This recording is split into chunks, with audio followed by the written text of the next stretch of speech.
ਦੋਸਤੋ ਮੈਂ ਰਾਜੇਸ਼ ਸ਼ਰਮਾ ਬਸੰਤ Ritu YouTube channel ਤੋਂ ਸਾਰੇ ਦੋਸਤਾਂ ਦਾ ਸਵਾਗਤ ਕਰਦਾ ਹਾਂ। ਦੋਸਤੋ ਰਾਮਾਇਣ 'ਚ ਸੁੰਦਰਕਾਂਡ 'ਚ ਇੱਕ ਚੁਪਾਹੀ ਆਂਦੀ ਹੈ। ਭਵਿਸ਼ਣ ਜੀ ਕਹਿੰਦੇ ਨੇ ਹਨੂਮਾਨ ਜੀ ਨੂੰ, ਅਬ ਮੋਏ ਭਾ ਭਇਓ ਹਨੂਮੰਤਾ, ਬਿਨ हरि कृपा मिले नहीं संता। दोस्तों मैं इस वेले प्रभु जी के सामने बैठा हूँ, संत महापुरुषों के शरण में हूँ और मैं कोशिश करूँगा अपने YouTube चैनल के जितने भी दर्शक हैं, प्रभु जी हिंदी में बात करें या पंजाबी में? हिंदी में।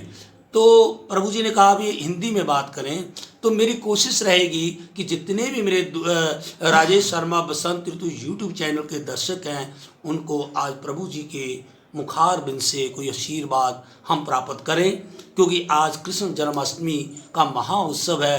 पूरे संसार में आज कृष्ण जन्माष्टमी मनाई जा रही है। ठाकुर की आज धूम है।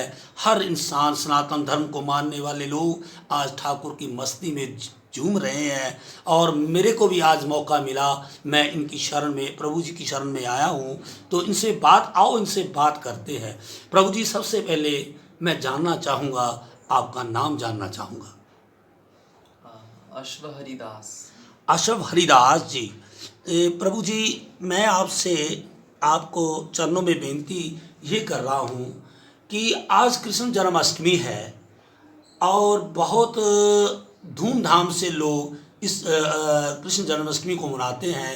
वृंदावन धाम में भी आज बहुत दूर दूर से लोग आकर बिहारी जी के मंदिर में, तमाम मंदिरों में आज माथा टेक रहे हैं और प्रभु का आशीर्वाद प्राप्त कर रहे हैं। प्रभु जी, बात ये है कि ठाकुर जी को गया, जहाँ से धरती से गए, भगवान कृष्ण को धरती से गए लगभग 5000 वर्ष हो गए। जब ठाकुर जी गए, द्वापर खत्म हुआ तो कलयुग शुरू हो गया। तो कलयुग का जो दौर है, जो समय है, बहुत भयंकर भी है, लेकिन कलयुग में सबसे बड़ी खासियत है कि इस युग में हम संकीर्तन के माध्यम से भगवान की प्राप्ति कर सकते हैं। तो आज सबसे पहले मैं आपसे बेनती ये करूँगा कि आप कृष्ण जन्माष्टमी के महाउत्सव पे हमारे दर्शकों को, आम जनता को क्या कहना चाहोगे और आज के दिन की महत्ता के बारे में आप हमें आशीर्वाद अपने शब्दों राय दीजिए। आज कृष्ण जन्माष्टमी पूरे विश्व भर में लोग ज़्यादातर मंदिरों में, सनातन धर्म मंदिरों में, ज़्यादातर जगहों पर कृष्ण जन्माष्टमी लोग सेलिब्रेट करते हैं। और जो हमारी संस्था है, जो हमारा इंस्टीट्यूट है इस्कॉन, तो इस्कॉन में भी हमारे all over world international society हर जगह पर कृष्ण जन्माष्टमी मनाया जा रहा है। हमारा जो सोसाइटी है या फिर जो हमारी सनातन संस्कृति है, वो ज्ञान पर ज़्यादा फोकस करती है, नॉलेज पर। बिल्कुल जी।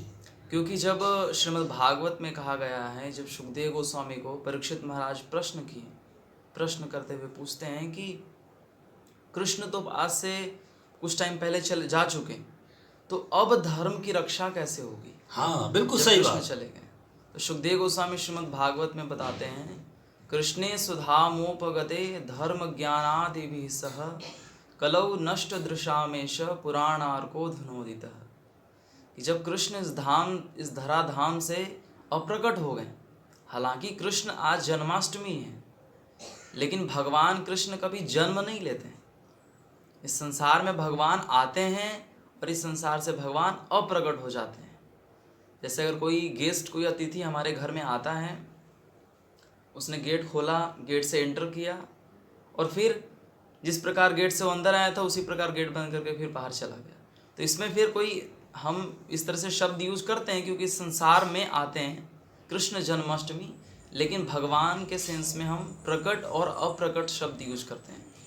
क्योंकि भगवान भगवद गीता में बताते हैं, जन्म मृत्यु जरा व्याधि दुख दोषानुदर्शनम। जन्म जो है अपने आप में ही दुख है, प्रॉब्लम है, ये सब इस संसार में आना ही प्रॉब्लम है। और भगवान जो है इस संसार में आकर भी यहाँ पर प्रॉब्लम नहीं लेते।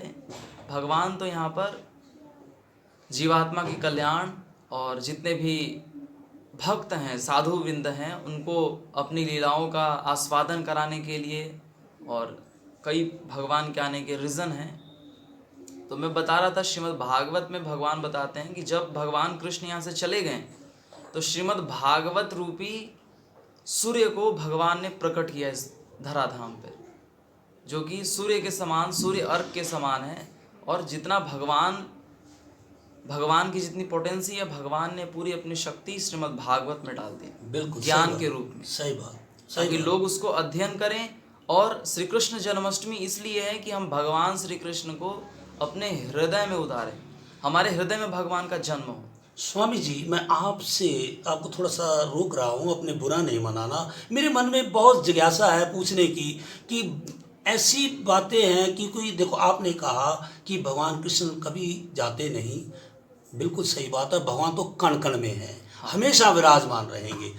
लेकिन जो कृष्ण नाम का सूर्य है वो पूरे संसार में उजाला करता है, हमारे जीवन के अंधेरे को दूर करता है। लेकिन फिर भी मैं देखता हूँ कलयुग में आजकल लोगों के कर्म बिगड़े हुए हैं।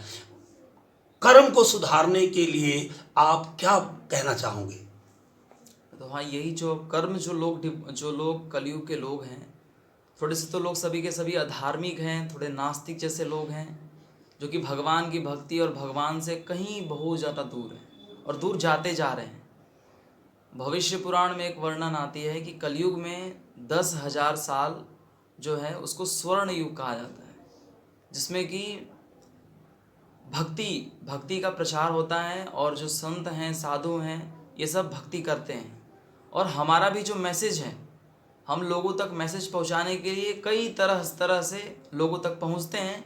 लेकिन लोग जो हैं, क्योंकि थोड़े से गलत स्वभाव हैं, गलत संस्कारी लोग हैं और अपने संग में वो समझना नहीं चाहते हैं लोग, इसलिए वो गलत काम में प्रवृत्त रहते हैं। और संत लोग तो चाहते हैं कि भाई भगवत गीता के रूप में ज्ञान उनको किसी तरह से हम दें, और फिर तरह तरह से हरिनाम संकीर्तन उनको सुना करके कि लोग धीरे धीरे प्योर हों। लेकिन स्वामी जी, मैं सोचता हूँ कि इस दुनिया में अगर कोई डिप्रेशन की भी इलाज है, स्ट्रेस का कोई इलाज है, या हमारे मन में जो दुविधाएं पड़ी हैं उसका अगर कोई इलाज है, मानता हूँ कि किसी भी मेडिकल में इसका इलाज नहीं है। लेकिन आध्यात्मिक नज़रिए से देखें तो जो गीता है, अगर इंसान गीता पे चले तो जीवन में कभी स्ट्रेस नहीं होगा, कभी डिप्रेशन नहीं होगा, जीवन में कभी गलत विचारधारा नहीं होगी। ये बात सत्य है क्या? हाँ, ये बिल्कुल सत्य है, क्योंकि जब आप भगवत गीता पढ़ेंगे, श्रीमद् भगवत गीता यथारूप, जो कि भगवान श्री कृष्ण ने 5,000 साल पहले अर्जुन को उपदेश दिए थे, गीता उपदेश दिया, तो उसके जो प्रथम अध्याय है गीता का, तो प्रथम अध्याय का नाम भी अर्जुन विषाद योग है। अर्जुन जो है बहुत दुखी है, फ्रस्ट्रेट है, इरिटेट है, और जो है डिस्टर्ब्ड है, बिल्कुल विषादग्रस्त है, बिल्कुल। और भगवान ने भगवत गीता का उपदेश उसको इस तरह से दिया कि वो स्ट्रेस से बाहर निकले, बिल्कुल बिल्कुल, स्ट्रेस से बाहर निकल के, और जो कहते हैं, जो कि संतुष्ट, पूर्ण रूप से संतुष्ट। तो कहने का मतलब स्वामी जी, मैं ये सोच रहा हूँ कि आपका कहने का मतलब ये है कि अगर आप स्ट्रेस से निकलना चाहते हो, जीवन में किसी भी स्ट्रेस से निकलना चाहते हो, डिप्रेशन से निकलना चाहते हो, तो श्रीमद् भागवत गीता के साथ जुड़ना चाहिए। श्रीमद् भगवत गीता और भगवान के साथ जुड़ना चाहिए। यही कृष्ण जन्माष्टमी का एक मैसेज है। एक चलते चलते प्रभु जी, एक बात और मैं देख रहा हूँ दुनिया में कि लोगों के मनों में, देखो, जो धार्मिक लोग होते हैं वो सभी धर्मों का सत्कार करते हैं। सभी धार्मिक ग्रंथ, दुनिया के जितने भी धार्मिक ग्रंथ हैं, वो मानवता का उपदेश देते हैं। और आज क्या मैं देखता हूँ कि लोगों में कट्टरता बहुत ज़्यादा है। मैं सोचता हूँ कि कट्टरता सबसे बड़ा पाप है, इससे बड़ा कोई पाप दुनिया में नहीं है। और अगर हम लोग धर्म के पक्के हो जाएं तो मैं समझता हूँ जो इंसान धर्म में पक्का होता है, तो गीता में भी कहा है कि जिस धर्म में पैदा हुए हो उस धर्म में मरना ही उत्तम है। क्यों प्रभु जी, ऐसा ही है? जो तक मेरे को नॉलेज है, तो हो सकता है मैं गलत भी हो सकता हूँ, लेकिन जो मैं आपका ये मैसेज लेना चाहता हूँ कि हमें धर्म में अपने अपने आप को पक्का करना है। धर्म की कट्टरता से दूर रहकर मानवता पे चलते हुए, धर्म पे चलते हुए अपने जीवन को सुधारना है। ये चीज़ है बिल्कुल। आप अगर भगवत गीता, भागवतम, जो हमारी सनातन संस्कृति, सनातन सभ्यता की मेन ग्रंथ है, पुस्तकें हैं, क्योंकि लोग ये सब पढ़ते नहीं हैं। थोड़ा भी टाइम निकाल करके आज तक भगवत गीता का किसी ने कवर पेज भी नहीं देखा हुआ ज़्यादातर लोग। बिल्कुल बिल्कुल। तो भाई कट्टरपंथी ये सब चीज़ें बस लड़ाई झगड़ा इन सब चीज़ों को लेकर के आती है। अगर भगवत गीता पढ़े, अगर कोई श्रीमद् भागवत का मैसेज समझे, तो पूरे विश्व में भाईचारा भी, पूरे विश्व में जो कट्टरपंथी, लड़ाई झगड़ा, पागलपंथी सब कुछ खत्म ठीक हो सकता सकती है। सब कुछ। जो इंसान धर्म का पक्का है दोस्तों, वो उसके विचार शुद्ध होंगे, उसमें मानवता होगी, उसमें इंसानियत होगी, वो सभी धर्मों का सत्कार करेगा, दूसरे धर्म को भी अपने धर्म जैसा समझेगा अगर वो धर्म के प्रति पक्का है। धर्म की कट्टरता से दूर होना है दोस्तों, यही संतों का उद्देश्य है। प्रभु जी, आप एक बिल्कुल युवा संत हैं, और आज जो हमारी युवा लोग हैं, जो युवा हैं, वो वेस्टर्न कल्चर में बेतहाशा जुड़ रहे हैं, अपनी संस्कृति से दूर हो रहे हैं, उनका खाना पीना खराब हो रहा है, उनका आचरण खराब हो रहा है, वो धर्म से दूर होते जा रहे हैं। उनके लिए आप क्या कहेंगे? चलिए, चीज़ ये है कि समाज में कोई भी लोग पूरा चीज़ को, जैसे अगर कोई मूवी होती है ना, पूरा मूवी नहीं देखते हैं। आधा मूवी जो स्टार्टिंग की मूवी है, उनको जब दिखता है कि बस एक लड़का लड़की जो है साथ में जब मिले, एंजॉयमेंट हो रहा है, शराब पी रहे, लेकिन आगे का रिजल्ट नहीं देखते वो। सही बात है। तो वो लोग मूर्ख हैं। बिल्कुल। जो लोग काम करने से पहले ये नहीं सोचते हैं कि काम का रिजल्ट, काम का फल क्या आने वाला है, उनको मूर्ख कहा जाता है। बिल्कुल सही बात। तो आजकल के लोग जो हैं वो देखा देखी में और इंजॉयमेंट के चक्कर में, जो लोग मतलब जो लोग फॉरेन में हैं, वेस्टर्न कल्चर जो फॉलो कर रहे हैं, वो लोग भी जब श्रील प्रभुपाद यहाँ से 1966 में, जो कि हमारे संस्थापक आचार्य हैं इस्कॉन के, जब यहाँ से गए, तो वेस्टर्न में जो है वहाँ पर हिप्पी कल्चर चल रहा था। हाँ, बिल्कुल सही बात। लोग जो है बिल्कुल नशेड़ी, बिल्कुल सब कुछ उससे भी आगे पहुँच गए थे, वेस्टर्न कल्चर से भी। बिल्कुल मतलब एकदम चल रहा था कि वो ड्रग्स ले रहे हैं और सेक्स, बस यही चीज़ है, और उनका खाना पीना भी कुछ भी नहीं है। बिल्कुल। उस समय श्रील प्रभुपाद ने उनको भगवत गीता और भक्ति की शिक्षाएं दी।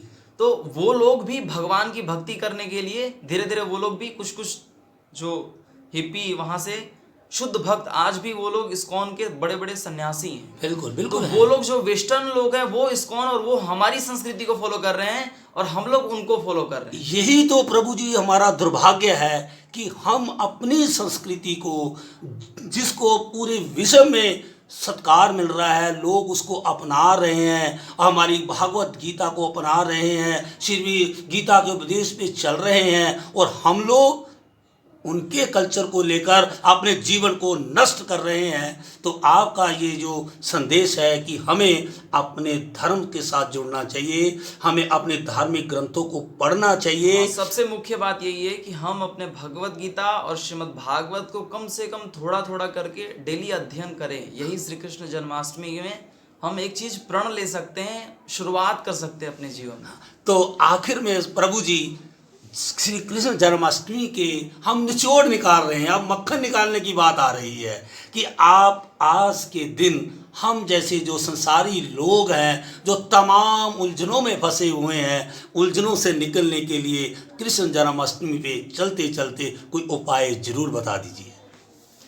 कृष्ण जन्माष्टमी पे अगर हम चाहते हैं कि अपने जीवन में सभी उलझनों और सभी जितने भी प्रॉब्लम्स हैं उससे बाहर निकले, तो भगवत गीता में तो भगवान बताते हैं, सर्वधर्मान परित्यज्य माम एकम शरणम व्रज अहम त्वाम सर्व पापेभ्यो मोक्षयिष्यामि मा शुचः। इस संसार में इधर उधर न भाग करके, इस संसार में हमें लगता तो है कि ये हमारा इलाज कर देगा, ये हमारा प्रॉब्लम को सुलझा देगा, इधर उधर भाग करके नहीं, जो कि हमारी सनातन संस्कृति है, भगवान श्री कृष्ण का शरण ग्रहण करके, भगवान का नाम लेकर के अपने जीवन में भगवान से पॉइंट है, भगवान से जुड़ करके हम इस संसार से भी बाहर निकल सकते हैं, जो कि केवल दुखमयी ही है। बिल्कुल। और इस संसार में रहते रहते भी हम प्रॉब्लम से ऊपर उठ सकते हैं, जैसे कीचड़ में खिला हुआ कमल। हाँ, सही बात। ये भगवान से जुड़ने का फल है, भगवान से जुड़ने का महत्व है। दोस्तों, आखिर में भारत देश विभिन्नता में एकता का देश है। यहाँ पे सब धर्मों को मानने वाले लोगों को अपनी आस्था के अनुसार अपने धर्म को मानने की इजाज़त दी जाती है। महान है हमारा भारत धर्म देश, महान है हमारे देश की धरती, जहाँ सभी धर्मों का सत्कार किया जाता है। प्रभु जी आपका, मैं राजेश शर्मा बसंत ऋतु यूट्यूब चैनल से आपका करोड़ करोड़ धन्यवाद करता हूँ कि आपने समय निकाला। मैं आपसे माफ़ी भी मांगता हूं कि जब मैं आपके आश्रम में आया तो आप आराम कर रहे थे, तो मैंने आपके आराम में विघ्न डाली, ये मेरे से अपराध हुआ। मैं आपसे माफ़ी भी मांगता हूं, लेकिन मेरे को अपने दर्शकों के लिए आज कृष्ण जन्माष्टमी में किसी संत का आशीर्वाद चाहिए था।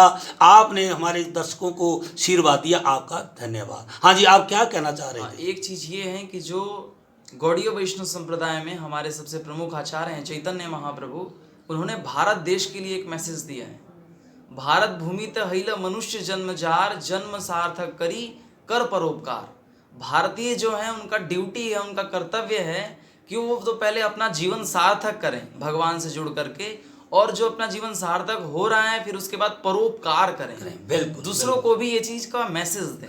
है काम आदमी का औरों के काम आना। हमारे जीवन का लक्ष्य होना चाहिए कि हम दूसरे के लिए जिएं, हम दूसरे को सुख दें, अपने सुखों को त्याग कर किसी को सुख देने का हमारे में मादा होना चाहिए। यही आज का कृष्ण जन्माष्टमी का उपदेश होगा दोस्तों, कि हमें मानवता की राह पे चलते हुए, धर्म के रास्ते पे चलते हुए, सभी धर्मों का सत्कार करते हुए, धर्म की कटुता से दूर हटकर धर्म में पक्का होना चाहिए। जो इंसान धर्म में पक्का होता है वो एक ना एक दिन प्रभु की प्राप्ति जरूर कर लेता है, उसको संतों का शरण जरूर मिलती है। बहुत बहुत धन्यवाद। अगर कोई और आपके मन में विचार है तो प्रभु जी आप चलते चलते वो भी कह सकते हैं। ठीक है, कोई नहीं, धन्यवाद। थैंक यू दोस्तों। हरे कृष्ण। श्रील प्रभुपाद की जय। ਅੱਜ ਇੱਥੇ ਸ਼ਾਮ ਨੂੰ 4 ਤੋਂ 6 ਵਜੇ ਤੱਕ संकीर्तन होएगा। और ये देखो बहुत अच्छा लिखा है, गीता के संग सीखो जीने का ढंग, गीता पढ़ें आगे बढ़े। दोस्तों गीता उपदेश ਵਿੱਚ ਸਾਨੂੰ ਕਰਮ ਬਾਰੇ ਦੱਸਿਆ ਗਿਆ ਕਿ ਸਾਨੂੰ ਆਪਣੇ ਜੀਵਨ ਦੇ ਅੰਦਰ ਆਪਣੇ ਕਰਮ ਨੂੰ ਸੁਧਾਰਨ ਦੀ ਲੋੜ ਹੈ, ਸਾਨੂੰ ਸ਼ੁਭ ਕਰਮ ਕਰਨ ਦੀ ਲੋੜ ਹੈ, ਕਿਉਂਕਿ ਜਿਹੜਾ ਇਨਸਾਨ ਅੱਛੇ ਕਰਮ ਕਰਦਾ ਹੈ ਉਹ ਪਰਮਾਤਮਾ ਦੀ ਭਗਤੀ ਜ਼ਰੂਰ ਪ੍ਰਾਪਤ ਕਰਦਾ ਹੈ। ठाकुर बिल्कुल अज सजे हुए ने और बहुत प्यारी छवि है मेरे ठाकुर दी। दोस्तों बहुत ही प्यारी छवि मन नूं मोहंदी है। और दोस्तों ठाकुर फूलों च सज रहे ने, फूलों में सज रहे हैं मेरे बांके बिहारी। दोस्तों अज शाम नूं 4 ਤੋਂ 6 इस गौशाला के अंदर, जिसनों भगत हंसराज जी इस गौशाला दे संचालक ने। और एक गौशाला बहुत ही पटियाले की प्रसिद्ध गौशाला है। आओ तुहानू मैं गौ माता दे भी दर्शन, गौशाला के दर्शन करो, गौ माता के दर्शन करो। ਇੱਥੇ पंडित भरद्वाज जी ने, हंसराज भरद्वाज जी ने हर एक गौ माता का नाम रखा होया है। और गौ माता का नाम लैके ही पंडित जी इन्हों चारा पाते हैं। एक गौ माता का, बछड़े का, सब का नाम है। लगभग 200 के करीब इस गौशाला च गौ माता ने। दोस्तों आओ तुहानू किसी होर मंदिर च लै चलना हाँ, भगवान की छवि के दर्शन करवाना हाँ।